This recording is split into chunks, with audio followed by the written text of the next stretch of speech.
Welcome to the Solar Podcast Live. I'm Tim Montague, your host. Today we have a very special guest. Our guest today is Andy Klump. He is the founder and CEO of Clean Energy Associates. Andy is a 20-year veteran of the solar industry, which is hard to believe because he's such a young man. He hails from the Midwest, from St. Louis originally. Go Midwest. And we are going to talk about reducing internal rate of return, increasing rate of return of your solar project, lowering the LCOE or the levelized cost of energy, which is something that all installers, EPCs, developers, and financiers want. And I could go on and on about Andy. He has a very storied history, amazing entrepreneur, but I'm going to let him tell a little bit of his story and introduce the company. So welcome to the Solar Podcast Live, Andy Klump. Tim, thanks so much for having me. I'm really excited to be here. And once again, I've always been a big fan of your show, so very happy to be a guest today. Really appreciate you making time for us. It is 12 hours later there in China where you live and work for the last 18 years. I see a little bit of a trend, and I'm not surprised, I guess, that some of our thought leaders are hunkering down in China because China is such a dynamic and go-getter economy in the clean tech space. And like it or not, our economies are completely intertwined and interdependent. We are famous for our consumption. They are famous for their manufacturing. And it is a wonderful yin and yang that we have. So Andy, what inspired you? I know you were an entrepreneur at a very early age, but what inspired you to pursue clean energy? So really my foundation came a lot from my parents. So my mom, grew up in Jefferson City, Missouri. My dad grew up in Perryville, Missouri, and they met in St. Louis, and that's where I was born and raised. But I always had a clear understanding the importance of the environment. I remember just as a kid walking with my mom to the park and picking up aluminum cans. And my biggest excitement when I was 6 or 7 years old was taking a big giant, bucket of aluminum cans and getting $2.54 as my first kind of informal money I made. So I thought that was pretty exciting, and I realized, hey, you could actually make some money and help the planet at the same time. So I thought that was a win-win. So that concept was always in my heart. And then once again, just growing up as a Boy Scout, eventually becoming an Eagle Scout, I had an appreciation for the great outdoors. So when I came to China and had the opportunity to jump in the solar industry, it just seemed like a win-win to me. So it was a very easy decision to make. Yeah, I guess I owe my legacy to my father, who was a techie, a DIYer. We were doing backyard solar thermal in the 1970s in Albuquerque, New Mexico. My brother made a little solar powered car. You know, there were PV cells, of course, at the time. Most people don't realize that PV has been around since the 1950s. So it's now 70 years that we've had commercial solar cells. And so that's lots of time for technology maturation. And so we really have asymptoted on in many ways with solar PV. Not that there aren't next gen technologies, there will continue to be lots of innovation and evolution of the technology and new technologies. And we're going to get into some of that, right? Because it's no longer just solar, it's solar plus storage. That is the killer app, as I like to say. And we, of course, are hearing lots about lithium ion batteries, but we're going to also touch on longer term storage like hydrogen, or especially green hydrogen. So it sounds like Clean Energy Associates started about the same time that you moved to China, or what is the timing of the founding of Clean Energy Associates? So I actually established Clean Energy Associates in 2008. We first registered as a Hong Kong entity and then later set up a US entity in 2013. But I was already in China at that time. I had an opportunity to come to China. I was able to talk my way to being the only foreigner in a 900-person sales force for Dell computers. So I actually sold desktops, laptops, and equipment to different multinational companies in Beijing back in 2003. And so when I had an opportunity to kind of shift from high tech to clean tech in 2006, and I joined the leadership team of Trina Solar. So I was actually the first non-Chinese executive who the company hired. I joined pre-IPO and was part of the IPO deal team that listed the company on the New York Stock Exchange in 2006. So it was absolutely an exciting time. And I saw the company grow 10x in those 2 years. So roughly from 500 workers to 5,000 in that period of time, and then 10x on every other metric. So it was an exciting time to be in the industry. The panel pricing was at a mere $3.25 a watt when I started, and then when it peaked in early 2008, it was around $4.75 a watt. So we saw the supply chain grow quite massively. I literally joined the sector when it was about 1.6 gigawatts, and it's grown about 100x in the last 15 years. So it's an interesting time to see the evolution of this China solar juggernaut. We like to ride the solar coaster, which often refers to individual states or locales that are booming and busting, but there's also these waves and ripples that go through product life cycle and the availability of raw materials. There have been historic shortages of polycrystalline, for example, one of the core elements that go into solar panels. And many people thought that was going to be an opening for other technologies like thin film, right? And so then you see this mad rush into thin film, and then lo and behold, they really got smacked down, with the exception of First Solar, which, correct me if I'm wrong, is there another large manufacturer of thin film panels now globally? No one that's at the scale of First Solar. There have been others, one or two in Japan. Solar Frontier, as they were called before, had roughly a gigawatt of capacity. And once again, there were hundreds of thin film manufacturers that were backed at one point in time. But yes, that's absolutely the era, 2006, 7, or 6, 7, and 8, as I was talking about, where the large percentage of panel pricing was all due to polysilicon. As it was literally 90% of the cost stack. When we were studying and putting all of our financial models together, we knew what the costs were. We knew that polysilicon would come creating back down to earth. And so it's rather ironic that even in the heart of pandemic, we've actually seen polysilicon pricing jump again another 30 or 50%. But once again, we're talking about single digit dollars per kilogram, whereas at one point in time it was over $475 per kilo. So it's dropped by over 95% in the last dozen years or so. But the industry has become much more mature from a supply chain standpoint. That's part of the work that we do at Clean Energy Associates. We really provide supply chain transparency and comfort to different downstream IPPs, developers, and EPCs that want to have transparency in their supply chain decisions, and work with technical advisors who are knowledgeable, that are based in China. Yeah, and we're gonna get into some of those details here. Give us give us the broad strokes, though. Your company does many things. What is the big picture of all the services that you're providing, and to whom? So, just at a very high level, and I like to explain things in simple terms. I'm not an engineer, but running an engineering company. So, I just try to explain it like I can to my 10-year-old. And so, I basically tell people we help people buy things. So, we have a supply chain team that acts as procurement function. So, really acting as the P in the EPC. We actually don't buy the product, but we actually help buyers make decisions and ensure they get the proper terms that are in line with the market and better than the market, because the relationships we have. So in addition to helping buy, we also help check the quality in the factories. So we have a team of roughly 75 folks in China, mostly engineers and inspectors, who will go to a variety of different manufacturing facilities.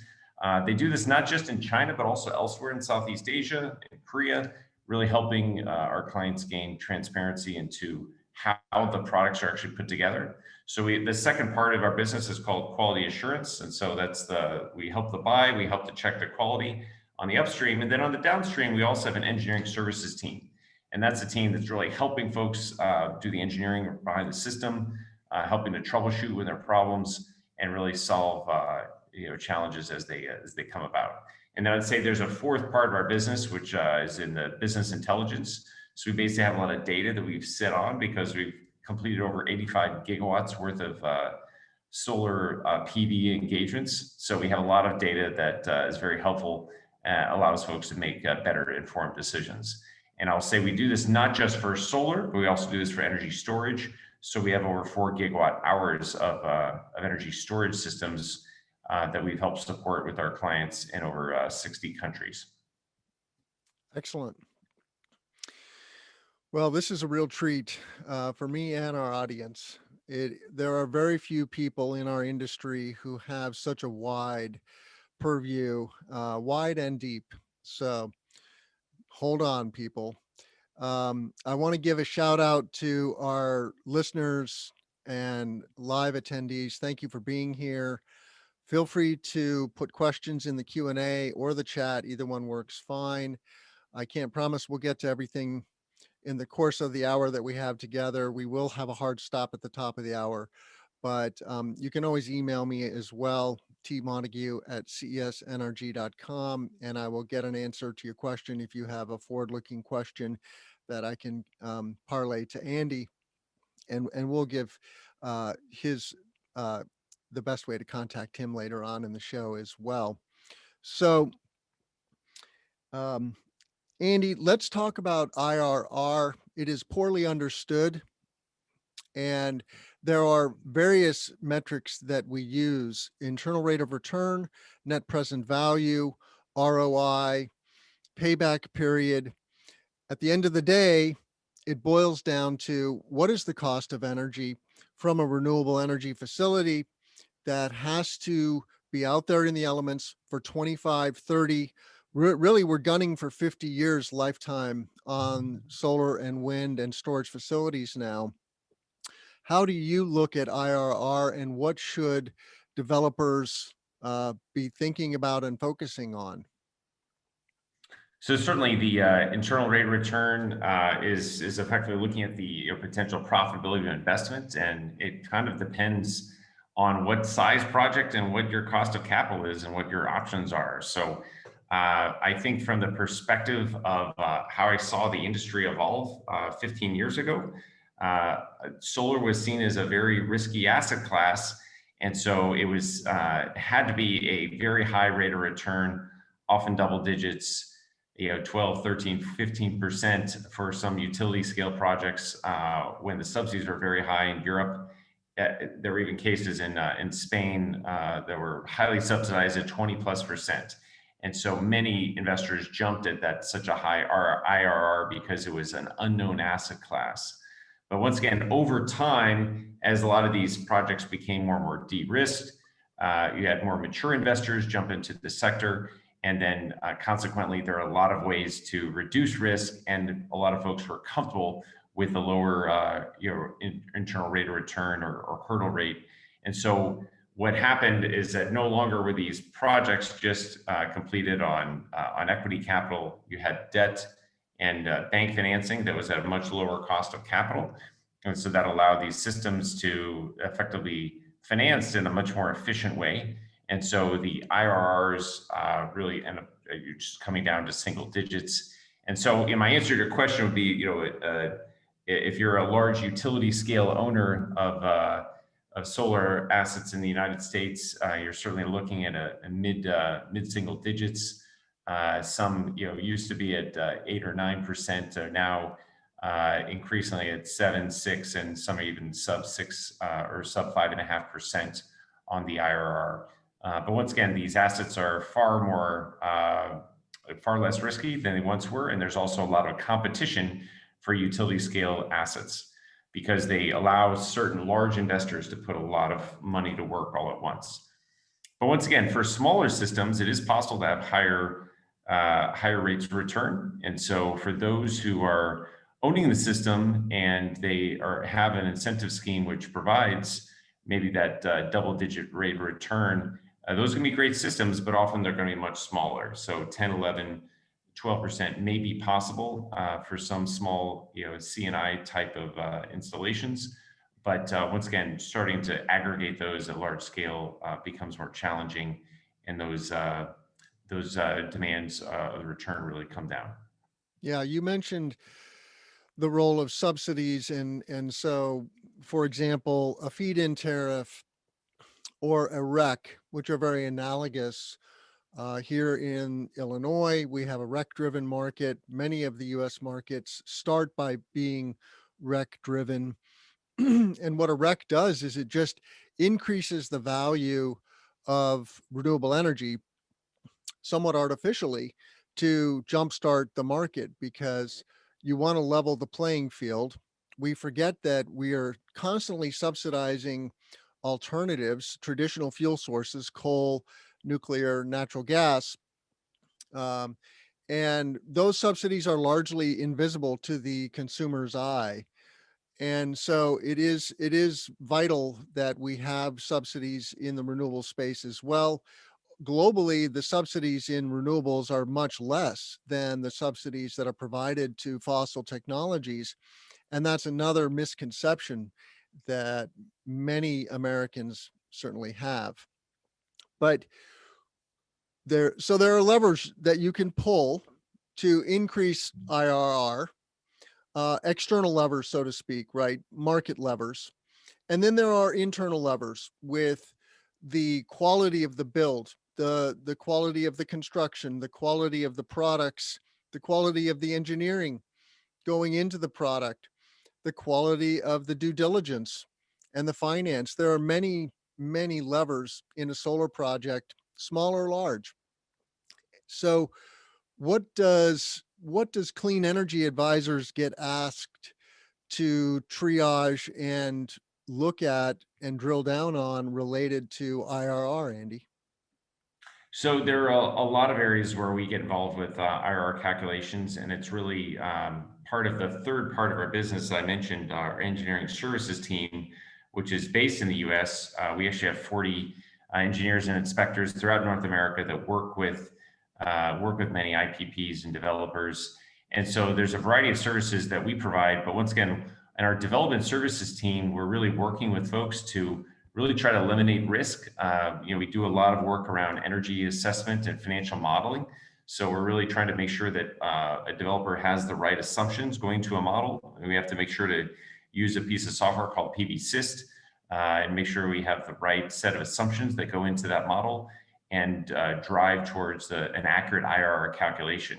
I think one of the things you may be familiar with, there have been some independent reports from companies like DNVGL who've announced underperformance by 3 and if not up to 6%. So once again, the accuracy of those initial energy models is extremely important. One wants to make sure that you're as accurate as possible, because if they're too aggressive, then you're not going to perform to a level of expectation. The banks won't be happy with that, or the project owner for that matter. But once again, if you're too conservative, then you may be leaving some additional money on the table. So once again, the IRR calculation is definitely fed in by the person who's providing the energy model. That requires a very experienced engineer to do that work. And so that's some of the work that CA does, is that energy assessment, financial modeling. You do a lot of site selection and support. But once again, the overall solar resource and assessment and yield analysis, in the PV design phase, these are all things that really help to calculate what the IRR is on those early stage projects. It's interesting to think about just project scale and thinking about solar modules, for example. In C&I, we're used to, thousands or tens of thousands. If it's a large C&I project, there would be tens of thousands of solar modules in a project. But at the utility scale, we're talking millions of solar panels. And so even a fraction of a percent of greater productivity from the individual panels, or a lower degradation rate, right? It's a both end. You want really high quality out of the gate. You want high productivity on a per square foot basis, but you also need really high longevity, because this is going to be out there getting beat up by rain, wind, hail, et cetera, Mm-hmm. for 30 plus years. And so those very small differences really start to make a huge difference in the financial aspects of a project, which frankly is why I see the industry pretty bifurcated. There's the C&I grouping in Illinois that kind of peaks at 3 megawatts DC with community solar and large C&I. And then there's very little, and then there's 100 megawatt to 400 megawatt projects, a plethora of those now across the Midwest. And of course, these have been happening in Texas and California for years and years. But it's really the first tranche of large scale utility solar is coming to the Midwest now. We've had wind for about a decade, maybe a little longer, maybe 15 years. And so it's very heady days. So anything else you want to say about IRR before we get into the role of some of these other services that you offer? And then we will also interject some Q&A here periodically. Yes, no, I think just, a couple of the other terms you mentioned, NPV, net present value is obviously an important term to know as well. A lot of folks use NPV to calculate what is what's the current value for the future cash flows. So a lot of folks in your community may be developing projects that they're going to sell. They may go through and make an NPV calculation to determine what the values of those future cash flows. Then obviously there's an ROI or return on investment. Once again, going back to the payback of the system. So certainly someone who's a residential homeowner and where there are certain incentives or tax incentives that are in place. As we all know, the ITC is an important part of the U.S. financing structure. But once again, a homeowner is much more likely to make that investment if they see a 4 or 5 year payback as opposed to a 7, 10, or 15-year payback. So we've seen those payback periods really shrink over time. So once again, all those terms I think are important for folks who are involved in the financing of solar projects to know. And but as you said, there's a lot of areas where I think very strong engineering and wise quality and procurement practices can really increase the IRR. And I know that's what's of keen interest to to a lot of your listeners. Cool. Well, let's get into it. I guess thinking of a project kind of from ideation through energization, right? You're planning a project, you're starting to do some initial design work and engineering. When does CEA get involved in a project? How early in the development of a project do you get involved in? And what are the services that you're providing at that early stage? So there are a number of developers who engage us at a very early stage. And so once again, there are plenty of folks who are just at the early stage of kind of a greenfield. Once again, it could be site selection, kind of assessment of that site, understanding the geotech or the hair that's on that project. They quite often will engage our team to kind of do a walkthrough of the site. But also to look through initial design. Our team does get involved with doing the design work up to usually about 50 or 30%. So that's very common that we would do that work up front for a developer who's just feeling things out and getting started. And that's extremely important for us to be engaged at an early stage. So once again, there's also the solar resource work and the yield assessment. And then, as I mentioned, permitting support is another area where, once again, we can work with a large master developer who's got projects all over the country or the world. But there's also some folks that are just very local, working on one particular area. But once again, they want to maximize their reach on the development side. And so that's where we're working with a strong engineering firm like CEA is a lot of positive benefits, allows them to scale much more quickly. And we partner with a lot of folks on a repeat basis. And, very early on in the development life cycle, you have to start zeroing in on products, right? You have to figure out what inverters you're going to use, what solar modules, excuse me.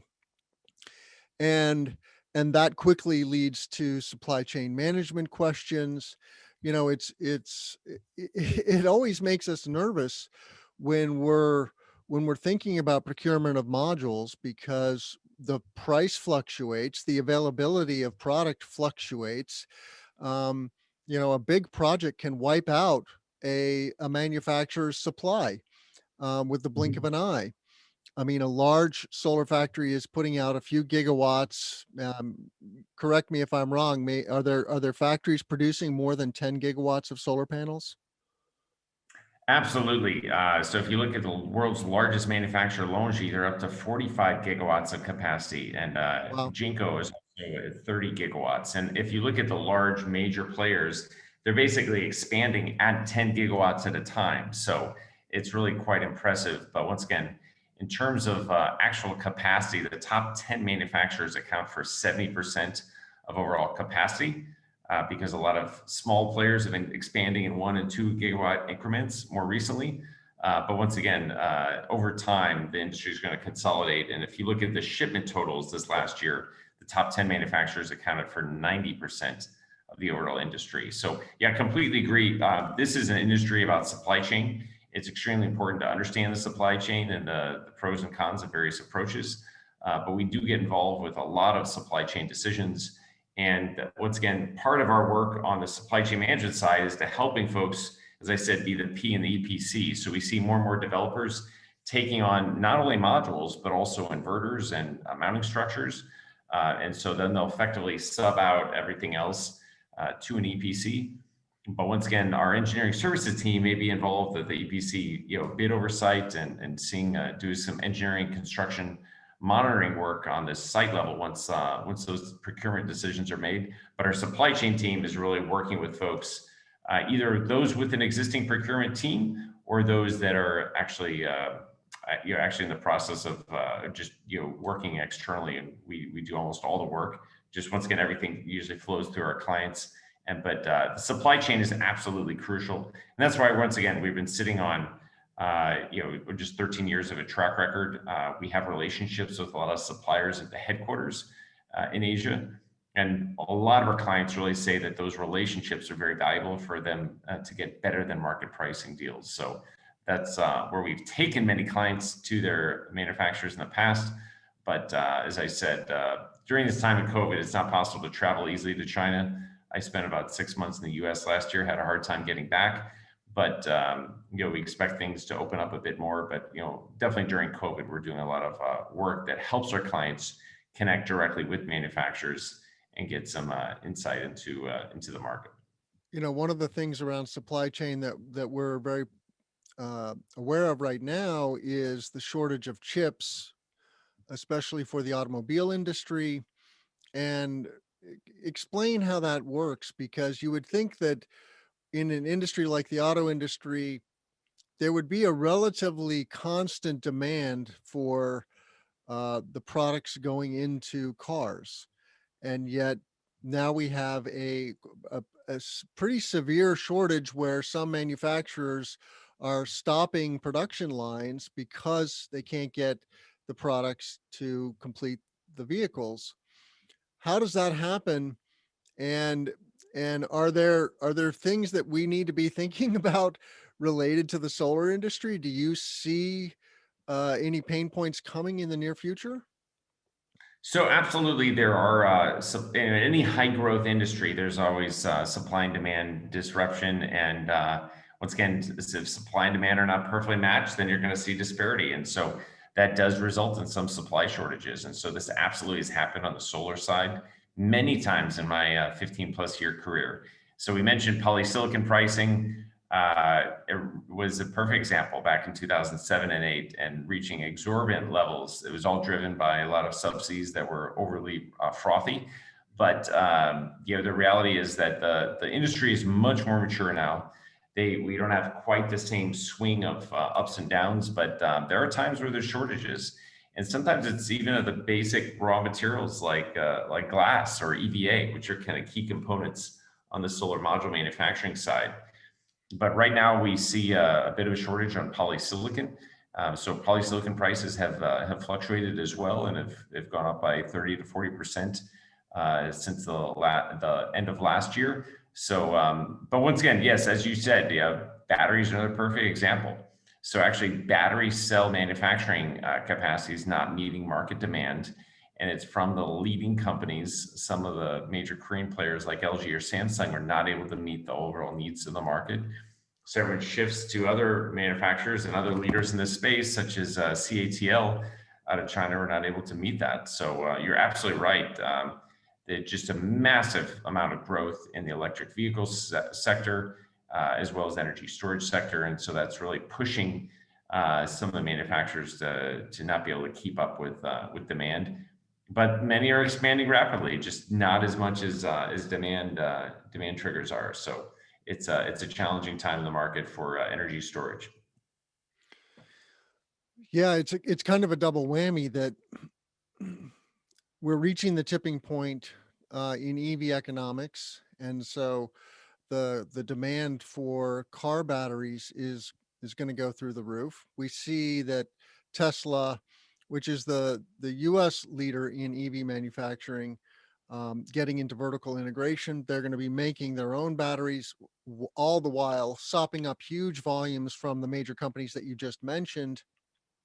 They're not going to stop buying from third parties. They're just adding their own uh, line to the equation, so to speak, because they see the writing on the wall that the industry is taking off, and they're really just getting started.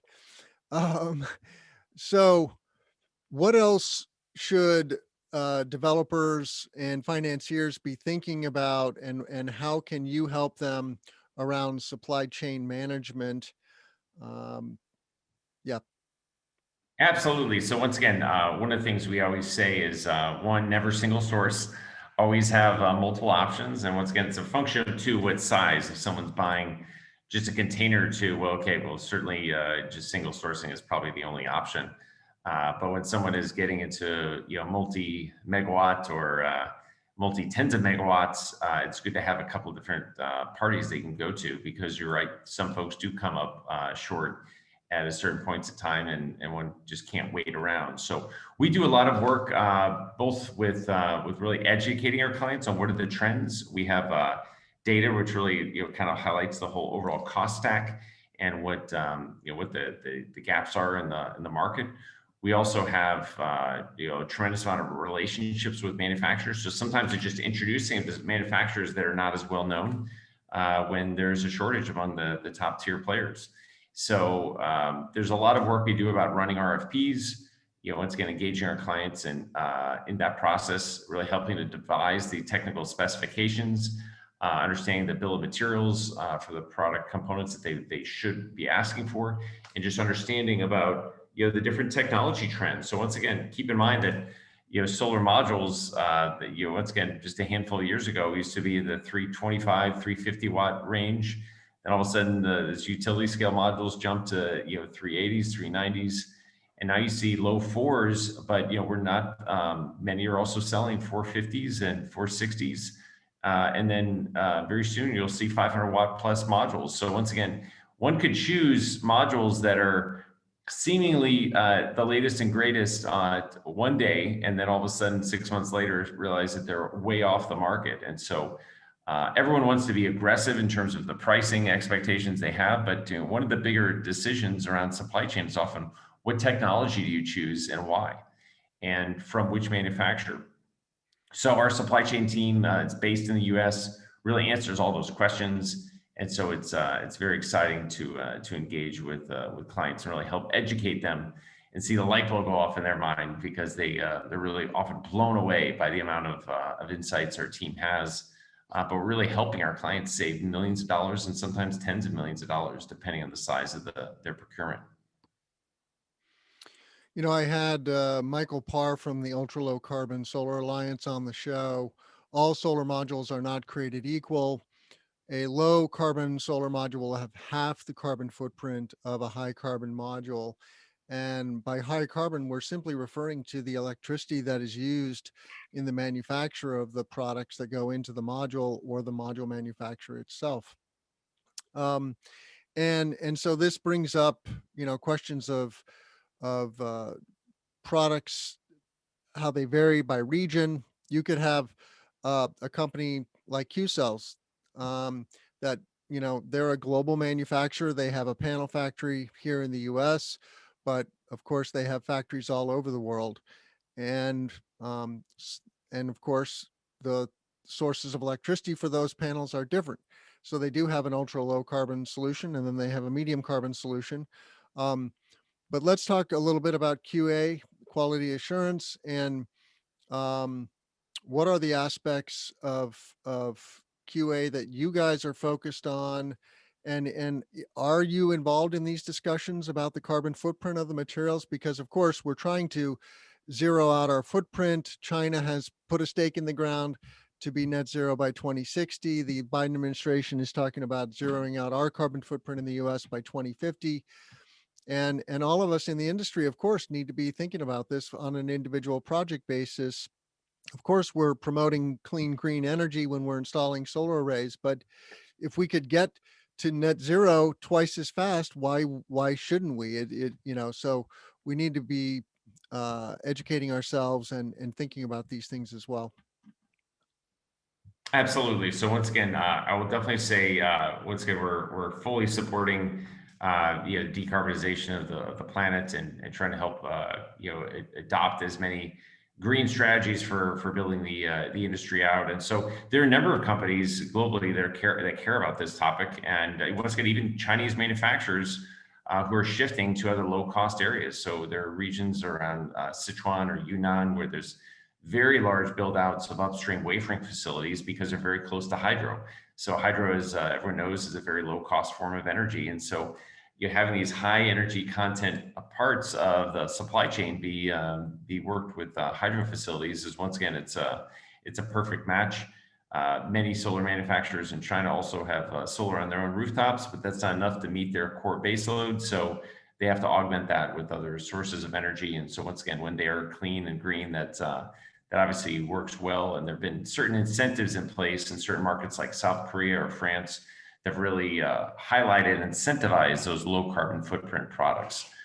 But once again, our quality assurance capabilities and are really stem to the fact that we can do traceability all the way to the upstream side, so we can actually track some elements of the carbon footprint, but we can also look at the traceability of the product. So that's where we get questions where the product sourced on the further upstream side. So as I mentioned, I have background in polysilicon procurement for Trina Solar. I spent 2+ years doing that, visiting factories all around the world.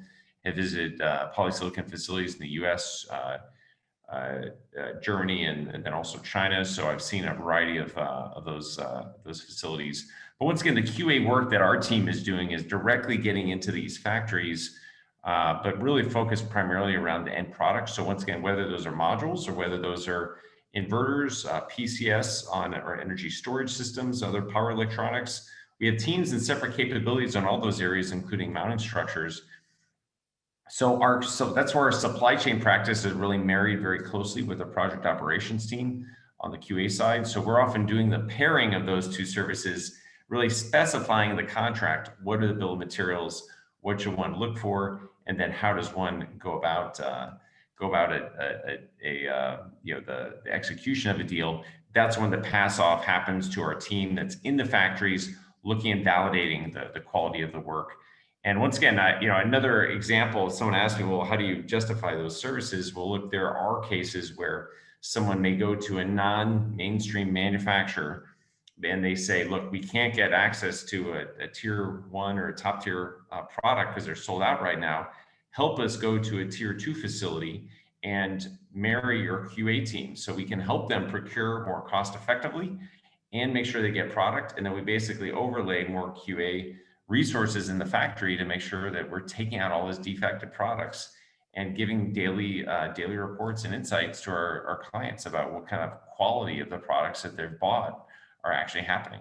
So the QA work is extremely valuable, and that's once again where we've had this breadth and depth of 85 gigawatts worth of experience that allows us to see different patterns in different manufacturers and really help educate our clients on the importance of the supply chain decisions that they're making. How does an organization like PVEL factor into this? PVEL is famous for their module reliability report scorecard. They also do a scorecard on inverters and now storage. Um, is it that a developer would kind of scour that information first and then have a select manufacturer that you're then taking a deeper dive into, or how does that work? So once again, our comments, PVL is absolutely a partner of ourselves. There are many folks that are very fond of PVL reports, but once again, the value of PVL is to do the test lab work because they have a test lab that actually takes products, whether it's inverters or in modules, and actually do a test in their facilities on those specific products. So once again, we're agnostic in terms of who we work with. There's many other labs in the US, other folks like RETC are also active in the industry. But once again, we can do these tests, whether we're in China, Southeast Asia, wherever there are test labs that are available. So we have folks that are experts at putting together testing protocols and overseeing the modules that are actually in testing. But our view is that it's really I'd say both a paired service where one wants to actually go through and do extensive lifetime testing at certain of these facilities. That can't be replicated just in a factory along a normal manufacturing line, but it's absolutely crucial to be in the factory and really providing that ongoing oversight. So whenever someone has a tighter budget, which often happens, we say, look, if you actually engage CEA, our teams will be on site as much as you'd like us to be, whether it's just a day shift or 24/7, night shift, day shift. All those scopes are very valuable to actually test and witness what's happening in the factory.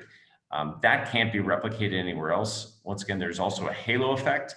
We've seen many different operators who tend to be on their toes a little more when they know CA's looking around, performing inline production monitoring, where we're actually testing the equipment along the way, seeing how the equipment is calibrated, and then finally doing pre-shipment inspection at the end of the line. And then prior to a container loading step, we actually see the product mounted onto a container before it's shipped off to a logistics firm that's taking it around the world. So that's where our services, I think, are much more comprehensive. Whereas once again, someone could take some modules from the ideal batch of at a test lab and get some good results.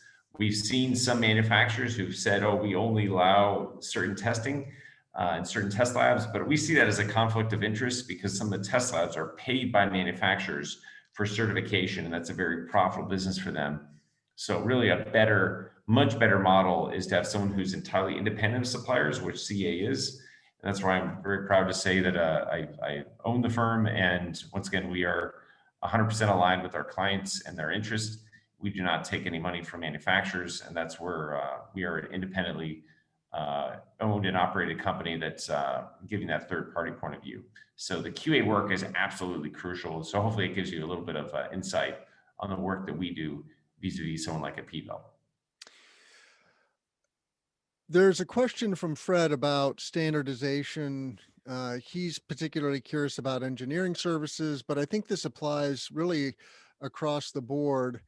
Are you making up these punch lists as you go, or are there organizations that are developing standard protocols for all of these procedures that you need to execute, whether it's on the quality assurance side or as a third-party engineer? So absolutely, we definitely have standards that we've been following for many years. And if I look at our factory audit process, it's a 1,000-point checklist, and so very, very comprehensive. But these are all customized to different types of products, different times in the industry. You know, we may have to tweak the type of work we do. Obviously, if you're dealing with a bifacial module, which is now 90% of the market, that's a very different test than we would have when it was a standard back sheet. So there's certain customizations we have based on what the bill of materials are, but we have clear standards in place. Yeah, in terms of our downstream engineering services, we do have a very clearly documented punch list, and our teams are going off and doing different checks on different sites. So once again, we're doing this for large big box retailers. You can guess some of the folks are involved in that industry, but I'll say the aggregate market cap of our clients is over $3 trillion US. So we work with some of the largest companies.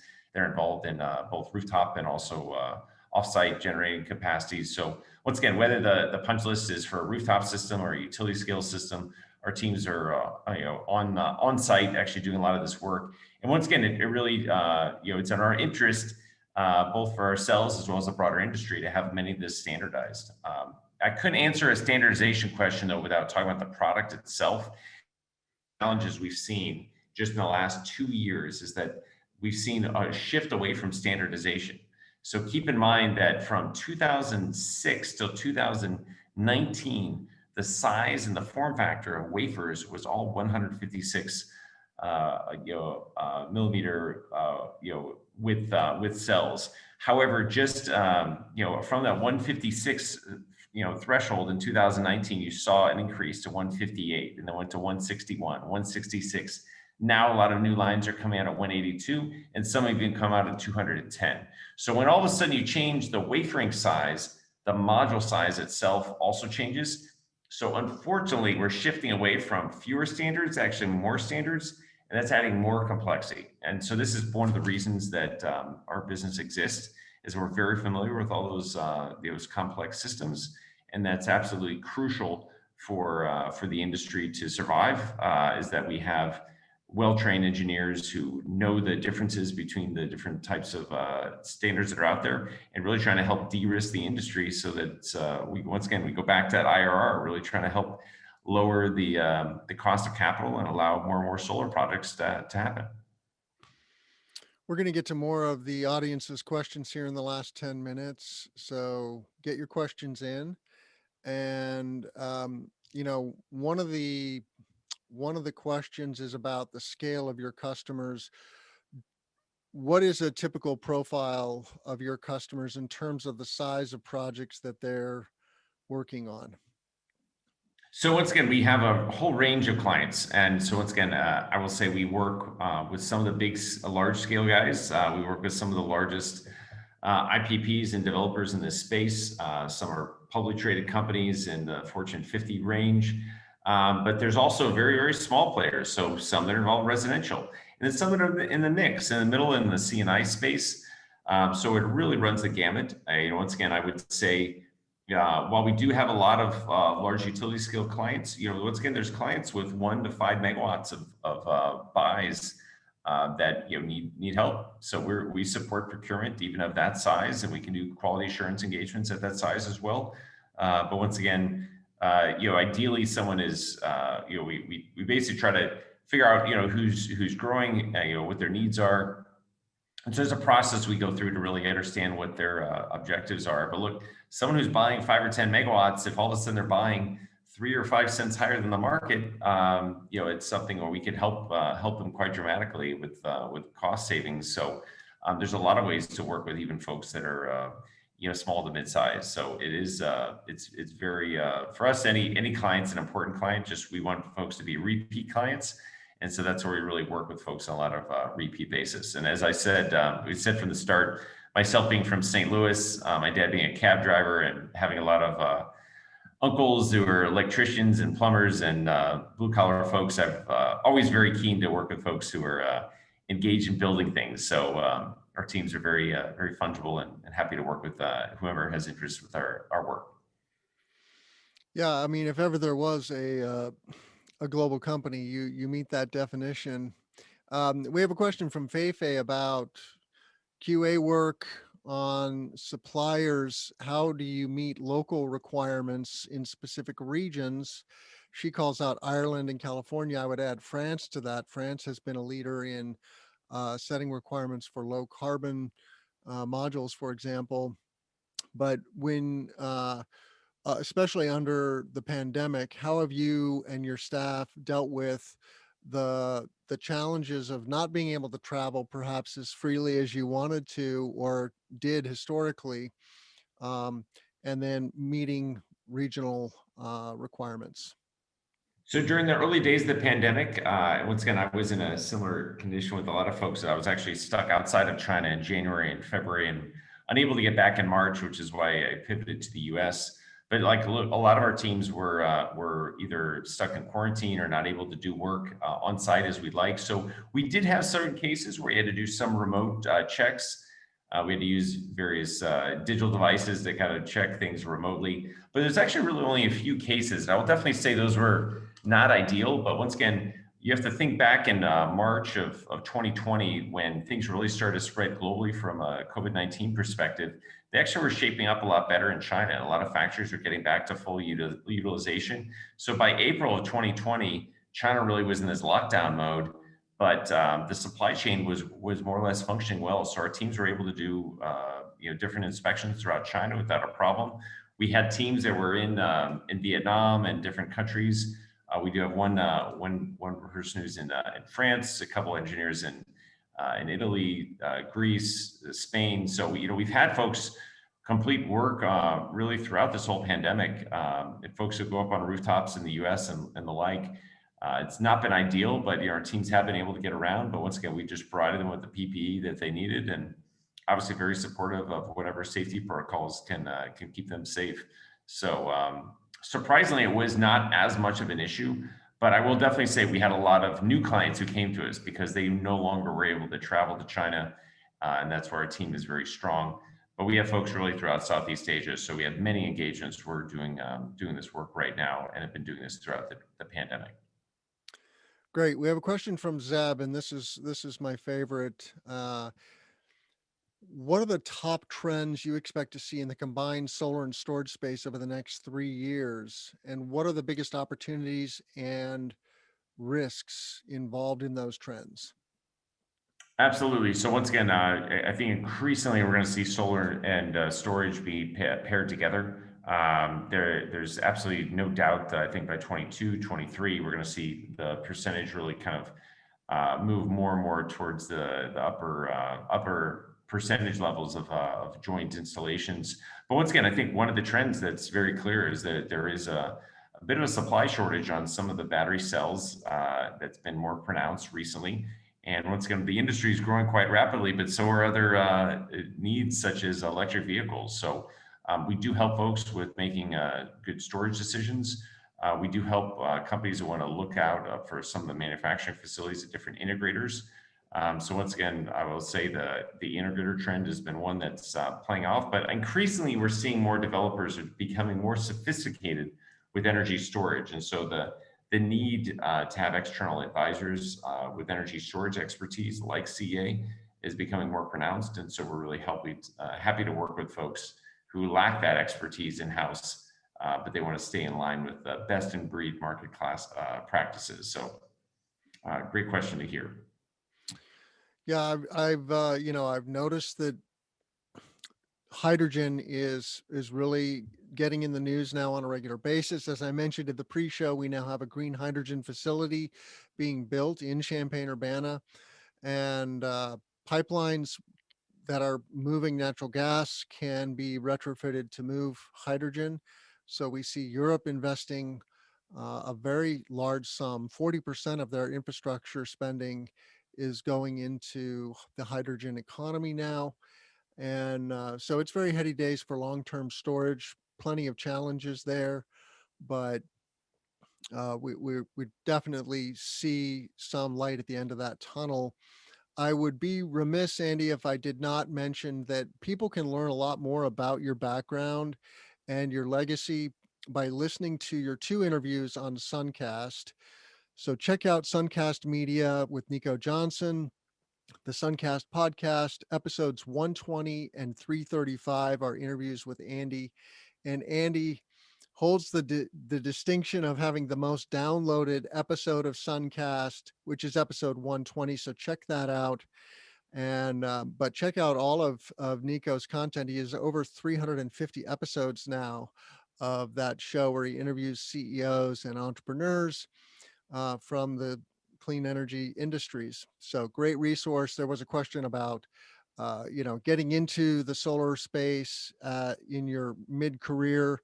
Absolutely, do it. You can do it. And on that note, Andy, what business books do you recommend to other colleagues, young professionals, mid-career professionals? What stands out in your library? So I definitely am a big reader of Pat Lencioni. So Pat Lencioni has a number of books really talking about 5 dysfunctions of a team. But I've really gone through and read every single one of his books. A lot of them really have to do with culture, and I think true leadership is really defined on how what type of culture you build within your organization. So we have a very positive culture at CEA. I'll also say we're actively hiring, so we're looking for over 25 spots to be filled in the U.S., China, a few other countries. So always happy to hear from anyone who's interested in employment in the solar and storage industries. But I'll definitely say other books that we read. Really, big fan of Vern Harnish's Scaling Up. I've quoted that quite a bit. That's a cultural Bible. But I'm also a big fan of a variety of other leadership books. But I'm really just I couldn't say enough about Scaling Up. It's a key foundation built off of John D. Rockefeller's Rockefeller Habits. So we've really practiced these throughout our time at CA, and seen a lot of success with the growth of the business over the last 13 years. Cool. Well, I'm going to put your landing page on screen, and you can please tell our listeners how they can reach Clean Energy Associates. Absolutely. Well, anyone can feel free to reach out to me on LinkedIn. But I'm very happy to take outreach to us through our company channels. My email address is just a Klump, and that's Klump with a K, at CEA, then the number 3.com. But truth be told, I don't check my emails nearly as much as I do. I will say LinkedIn is probably the best way to reach me. But the CA team is always very happy to engage with new folks. And Tim, once again, we really appreciate the great platform you provided. And I'm always very eager to help support the deployment of solar and storage within the Midwest. That has a special place near and dear to my heart. But once again, really, we work with folks around the world and are very pleased to support the needs of our clients. Well, thank you. I wish we had more time to spend with you, Andy. This has been a real treat. I do want to make a couple of announcements. We do these interviews a couple times a week. There's one live event per month called the Solar Podcast Live. You see that at cesenergy.com/events. And our April guest is uh, Peter Kelly Detweiler, sorry. He has a new book out called The Energy Switch: How Companies and Customers Are Transforming the Electrical Grid. These are all free events. You can register right there at cesenergy.com. And then our podcast landing page has a plethora of content. We are doing 2 interviews a week on what we call pre-recorded events. This morning, we dropped Mike Casey's interview from TigerCom. He's a thought leader in the industry talking about reducing the soft cost of solar, which is going to unlock a huge amount of growth in the solar industry across the board, from rooftop solar to utility scale solar. Interviews with Tyler Kanzaszewski on sustainable solar. They are an EPC at Innovatus here in the Midwest, doing great things. And then other thought leaders like Jim Spano and Derek Coburn, both standing on their own 2 legs there. Jim in New Jersey, creating the market in the Atlantic Coast region, really a OG in the solar and storage industry, going after the virtual power plant. And Derek Coburn, another colleague of yours, Andy, there in China, an American living in China, going after DC lighting. And then once a week, we bring you a chase down of the latest solar storage and clean energy news. On the Clean Power Hour, myself and John Weaver, who is a journalist for PV Magazine and a solar installer and EPC in Massachusetts, which is one of the hottest markets in the US. So check that out. I want to thank my guest, Andy Klump, for coming on the show today. He is the CEO of Clean Energy Associates. Thank you so much, Andy. Wish you well. And thanks everybody for listening. Excellent. Thanks again, Tim. It's been a pleasure to be a part of the show, and look forward to hearing more great episodes coming up. All right. Perfect. You have a great day, and thanks everybody.